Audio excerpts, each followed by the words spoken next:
గత ఏడాది రాష్ట్ర వ్యాప్తంగా మామిడి పంట అధిక దిగుబడులు వచ్చి గిట్టుబాటు ధరలు లేక రైతులకు కష్టనష్టాలు ఎదురైన విషయం తెలిసిందే. దీంతో రాష్ట్ర ప్రభుత్వం ముందుకొచ్చి టన్ను మామిడి గొజ్జు పరిశ్రమలు ఫ్యాక్టరీలు 8,000తో కొనుగోలు చేయాలని రాష్ట్ర ప్రభుత్వం ద్వారా రైతుల ఖాతాల్లోకి నేరుగా 4,000 టన్నుకు జమ చేస్తామని ప్రకటించింది.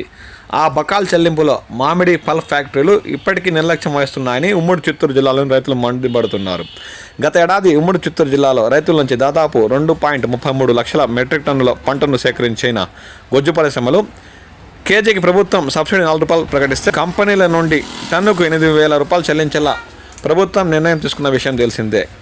చిత్తూరు జిల్లాలో 30, తిరుపతి జిల్లాలో 8 ఫ్యాక్టరీలు పంటను కొనుగోలు చేసి ఇప్పటికీ 8 నెలలకు అవుతున్నా ఇంతవరకు బకాయిలు చెల్లించలేదని రైతులు తీవ్రంగా ఆందోళన వ్యక్తం చేస్తున్నారు. ఉమ్మడి చిత్తూరు జిల్లా వ్యాప్తంగా 38 పల్ప్ ప్రాసెసింగ్ యూనిట్లు ఉన్నాయి. చిత్తూరులో 4 కంపెనీలు మాత్రమే రైతులకు పూర్తి స్థాయిలో డబ్బులు జమ చేసినట్లు సమాచారం. తిరుపతిలో ఒక్క పరిశ్రమ కూడా నగదు జమ చేయలేదని స్థానిక రైతులు ఆందోళన వ్యక్తం చేస్తున్నారు. మరికొన్ని 40% మందికి చెల్లింపులు చేయగా 10 నుండి 14 పరిశ్రమలు ఇప్పటి వరకు ₹1 కూడా ఇవ్వలేదని వారు తీవ్రంగా వాపోతున్నారు.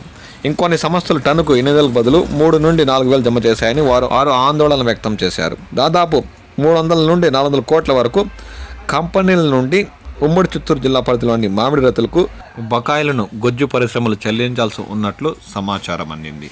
దీనిపై రాష్ట్ర ప్రభుత్వం స్పందించి మామిడి సీజన్ మళ్ళీ ప్రారంభం అయ్యేలోపు రైతుల ఖాతాల్లోకి నేరుగా డబ్బులు జమ అయ్యేలా చూడాలని ఈ సందర్భంగా రైతులు కోరుతున్నారు.